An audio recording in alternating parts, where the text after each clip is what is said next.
প্রতিদিন সকাল ৭টা থেকে দুপুর ১:৩০ বা ২টো পর্যন্ত এই রকম ব্যস্ততার মধ্যে দিয়েই কাটে। যদি কখনো মনে হয় যে একটা দিন আমি আমার মতো করে কাটাবো, তাহলে সেটা তো পসিবল নয়। নিজের ইচ্ছা মতো তো সব কিছু করা যাবে না, তাই না? প্রত্যেকের সংসারের আলাদা আলাদা ধরন থাকে, আর সেই ধরন অনুযায়ী নিজেকে খাপ খাইয়ে চলতে হয়। এটাই হলো সংসারের নিয়ম। তাতে যদি আমাদের মেয়েদের মনে হয় যে আজকের দিনটা আমরা এইভাবে কাটাবো বা আজকে এই কাজগুলি করব না, তবে সেগুলো আর সম্ভব হয় না। Hello everyone, good morning. কেমন আছেন সবাই? আশা করি সবাই খুব ভালো আছেন, আর আমিও ভালো আছি। আমার আরও একটি নতুন ব্লগে আপনাদের সবাইকে স্বাগত জানাই। সকালবেলায় ওদিকে সোনা এখনও ঘুম থেকে ওঠেনি, আর আমি এদিকে ওর টিফিন রেডি করার জন্যে প্রিপেয়ার হচ্ছি, কারণ কিছু জিনিসপত্র লাগবে। ওর আজকে স্কুল রয়েছে, আর টিফিনও দিতে হবে। তো টিফিনটা একটু ভারী দিই, কারণ ওদিকে সকালবেলায় তো কিছু খায় না। কারণ সকালবেলায় যদি অন্যান্য বাচ্চাদের মতো ভাত খাওয়া অভ্যাস থাকতো, তাহলে হয়তো খেত।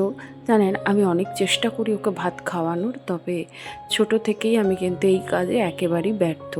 ও ভাতের প্রতি একেবারেই ওর ইন্টারেস্টেড নেই। মানে ভাত একবার খেলেই ভালো হয়, তাও নামমাত্র। কি করব বলুন, এখন যুগের হাওয়া। আমরা ছোটবেলায় ভাত, আলু সেদ্ধ, ঘি বা মাছ এই সমস্ত দিয়েই ভাত খেয়ে গেছি। কখনো কখনো মা কিন্তু ফ্যান ভাতও করে দিয়েছে, কিন্তু এখনকার বাচ্চারা কিন্তু সেই রকমভাবে চলেই না। আর টিফিনে আমাদের বিস্কিট, কলা, কেক, মুড়ি এইগুলো কিন্তু নিয়ে যেতাম, রুটি।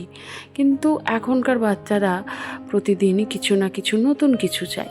তাই জন্যে ভাবলাম আজকে করব ওটসের ছিলা, যেটা খেতেও খুব ভালো হয়, আর এটা হেলদিও, আর পেটটাও অনেকক্ষণ ভরা থাকে। এর আগে একদিন করে দিয়েছিলাম, তবে সেই দিনকে ওর বন্ধু বান্ধবীদের ভীষণ ভালো লেগেছিল, তাই তাদের আবদার আজকে একটু বেশি করে করে দিতে। তাই জন্যই আজকে অন্য দিনের তুলনায় একটু বেশি নিয়েছি। প্রথমে ওটসটাকে গুঁড়ো করে নিয়েছি, মানে একদম মিক্সিং জারে দিয়ে একটুখানি পাউডার করে নিয়েছি। তার মধ্যে একটু পেঁয়াজ লঙ্কা কুচি দিয়েছি, আর অন্য কিছু দিতে পারেন, যেমন গাজর গ্রেট করে দিতে পারেন, ক্যাপসিকাম দিতে পারেন, তবে সেগুলো আমার কাছে আজকে ছিল না। আর দিয়েছি 2টো ডিম, যেহেতু পরিমাণটা একটু বেশি তাই 2টো দিয়েছি। একটা দিলেও হয়, তবে পরিমাণটা যেহেতু একটু বেশি তাই 2টো দিয়েছি। আর আমি এখানে জল দিয়ে না গুলিয়ে এর মধ্যে একটু ডিম দিয়েছি, সাথে নুন, একটু চিনি, আর দিয়েছি একটু ম্যাগি মশলা। ব্যাস, এটা দিয়ে ব্যাটারটা রেডি করে মিনিট 5 ঢাকা দিয়ে রেখেছিলাম। এরপরে ওই যে তাওয়াটা ভালো করে গরম করে নিয়ে একটু তেল দিয়েছি। তারপরে দেখুন, এই যে এইভাবে, ওই যেভাবে আমরা ছোটোবেলায় আর কি গোলা রুটি করতাম না, ঠিক সেই রকম ওই যে এরকম করে ছিলার টাইপের করে নেব। আর এটা কিন্তু বেশ ভালো হয়, আর ফুল হাই ফ্লেমে রেখেই কিন্তু এটা করবেন, না হলে কিন্তু ছিলাগুলো উঠতে চাইবে না। আর সবসময় মাথায় রাখবেন, ছিলা ধোসা এগুলো করার আগে ফ্রাই প্যানটাকে সুন্দর করে গরম করে নেবেন, যেন পুরোটা গরম হয় সমান মাপে। ব্যাস, আমার একটা ছিলা রেডি হয়ে গেছে। দাঁড়ান, আরও একটা বসিয়ে দেবো। তার উপরে এই যে ছিলাটা গরম গরম করলাম, এর উপরে একটু মেয়োনিজ আর একটু সস, টমেটো কেচাপ একসাথে দিয়ে এর উপরে দিয়ে রাখবো। তবে এর মধ্যে একটু অরিগ্যানো বা মিক্সার থাকলে আরও ভালো হতো, তবে সেগুলো আর এই মুহূর্তে পাওয়া যাবে না, কারণ সব সময় বাড়িতে সেগুলো অ্যাভেলেবেল থাকে না। তাই যেটা অ্যাভেলেবেল থাকে সেটা দিয়েই করে নিলাম। এগুলো শুধুও খাওয়া যায়, তাছাড়াও কিন্তু এগুলো সস দিয়েও খাওয়া যায়, তবে আমার সোনা কিন্তু একটু মেয়োনিজ দিয়ে খেতে বেশি পছন্দ করে। যাই হোক, দ্বিতীয়টাও হয়ে গেছে। চলুন এটাকেও একই রকমভাবে ফোল্ড করে দিই, দিয়ে এইবার একটুখানি ঠান্ডা করে এগুলোকে প্যাকিং করে দেবো। এটাই হয়ে গেল ব্রেকফাস্ট। আপনারা যারা সকালবেলায় বা দুপুরবেলায় বাচ্চাদের টিফিনে দিতে বা বাড়িতে খাবারের জন্যে দিতে পারেন, অনেকেই ভাবেন না যে টিফিনে কি রেডি করে দেবো, আজকে কি করব, কালকে কি করব। এটা একেবারে কম সময়ে কিন্তু খুব ভালো খাবার, আর এটা খেতেও ভালো হয়। আর এটা তেল কিন্তু বেশি লাগে না, যদিও আমি ফ্রাই প্যানে একটু তেলটা বেশি দেওয়া হয়েছে। এটা ওয়েট লস করতেও খুব ভালো, আর যেহেতু ওটসের, এটার মধ্যে তো কোনো খারাপ কিছুই নেই। চলুন এটাকে এবার ঠান্ডা করে সোনার টিফিন বক্সে দিয়ে তাকে রেডি করে দিই। আমার মেয়েটা কিন্তু মাথাতেই বড় হয়েছে, তবে ও নিজে থেকে কিছুই গুছিয়ে নিতে পারে না, তাকে এখনও সব কিছু গুছিয়ে তার হাতের কাছে দিতে হয়।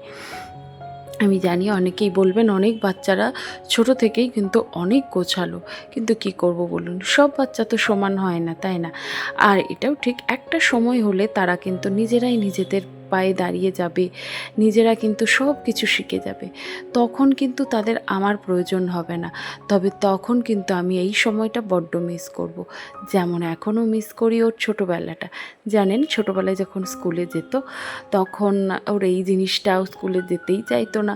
তবে যখন একেবারে ছোট ছিল, তারপরে যখন আস্তে আস্তে প্রাইমারি সেকশানেই ওকে পড়িয়েছিলাম, মানে একদম সরকারি স্কুলে, তো সেখানে যখন যেত খুব আনন্দের সাথে সেইখানে যেত। আর সেই সময়টা যেন আলাদাই একটা অনুভূতি ছিল যে মেয়ে স্কুলে যাবে, ভালো করে পড়বে, আমাকেও তাকে দায়িত্ব, তার পড়াশোনা সমস্ত কিছু, এটার একটা আলাদা অনুভূতি থাকে। এই সময়টা যখন কেটে যায় তখন কিন্তু আর পাওয়া যায় না।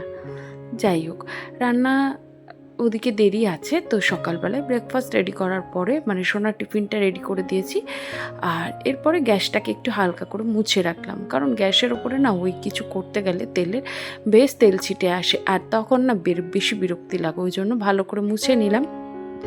আর তাতে করে দ্বিতীয়বার রান্না করার এনার্জিটা অনেকটা বেড়ে যায়। গতকালকে সোমবার ছিল, মানে আজকে হলো মঙ্গলবার, তো আজকে প্র্যাকটিক্যাল ক্লাস রয়েছে, আর সায়েন্সের স্টুডেন্টের তো প্র্যাকটিক্যাল ক্লাস থাকেই। তো যে কারণে কালকে ড্রেসটা কেচে দিয়েছিলাম, রবিবারেই কাচতাম কিন্তু সময় হয়নি। তো এখন ওই যে কালকে আয়রন করার হয়নি, কারণ তো সন্ধ্যাবেলায় কেচে দিয়েছিলাম আর শুকিয়েছিল না, তাই বারান্দায় মেলে দিয়েছিলাম। তবে যা গরম, সমস্ত কিছু শুকিয়ে গেছে। এই কয়েকটা জিনিস একটু স্যাঁতসেঁতে বাইরে দিয়ে দিলাম। চলুন এটা ঘরের মধ্যে রান্নাঘরে রেখে এখন যাব ঘরে ওর ড্রেসটা আয়রন করে দিতে। ওর ড্রেসটা আয়রন করে হাতের কাছে দিয়ে, আজকে বেশ কিছু কাজ রয়েছে, সকাল সকাল রান্নাটা বসিয়ে দেবো। ওইদিকে ওর সাথে যে মেয়েটা যায়, মানে ওর বলতে পারেন মানে ক্লাসমেট, তো সে আসবে, একসাথেই ওরা স্কুলে চলে যায়। এই দায়িত্বটা আমার অনেকটাই হালকা হয়ে গেছে, এখন অনেকটাই বড় হয়ে গেছে, একা একা স্কুলে যায়, একা একা আসে। তবে কিছু কিছু ক্ষেত্রে আমাকে তো যেতেই হয়। আর এই তো কথা বলতে বলতে এই সমস্ত কাজগুলো হয়ে গেছে। চলুন ওকে গাড়িতে তুলে দিয়ে আসি, আর তারপরেই কিন্তু যাব রান্নাঘরে। আজকে বেশ কিছু কাজ রয়েছে, আপনারা তো জানেন চারিপাশে অন্নপূর্ণা নিয়ে বেশ কিছু মানে কি বলবো, গন্ডগোল হচ্ছে বা অনেক কিছু চলছে। এর মাঝখানে অনেকে, কেউ টাকা পাচ্ছে, কেউ টাকা পাচ্ছে না, মানে সরকারি সুবিধা আর কি। তার মধ্যে আমিও একজন, আমারও কিন্তু ওই যে রিজেক্ট যাওয়া 26 লাখ মেয়ে ছিল, তার মধ্যেই কিন্তু আমার নামটাও ভাইরাল হয়ে গেছে বলতে পারেন।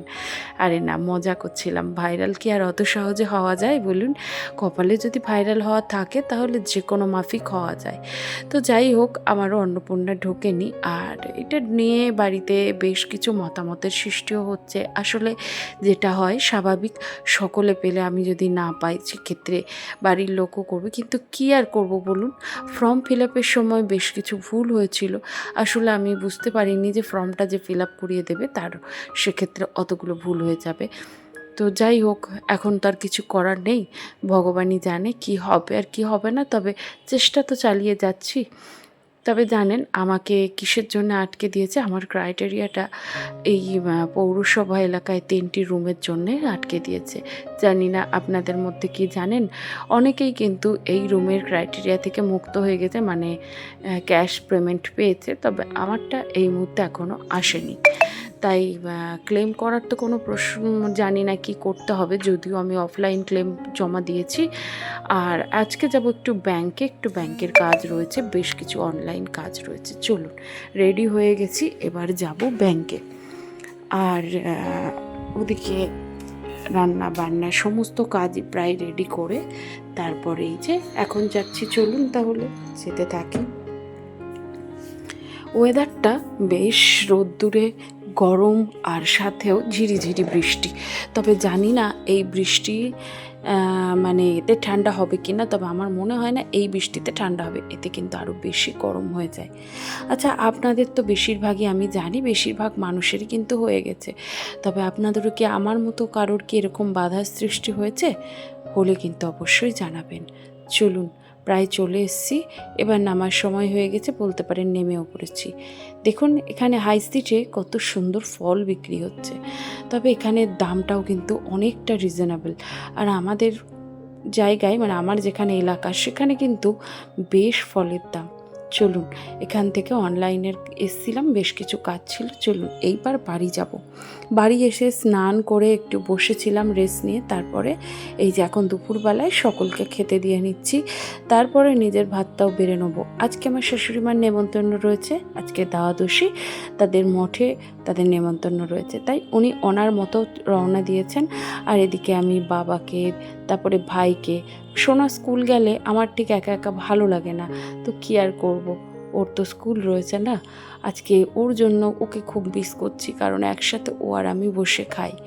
যাই হোক, চলুন আজকের মতো ভিডিওটা এখানে শেষ করলাম। কেমন হয়েছে অবশ্যই বলবেন, ভালো লাগলে একটি লাইক করে দেবেন। তাহলে সবাই খুব ভালো থাকবেন, সুস্থ থাকবেন।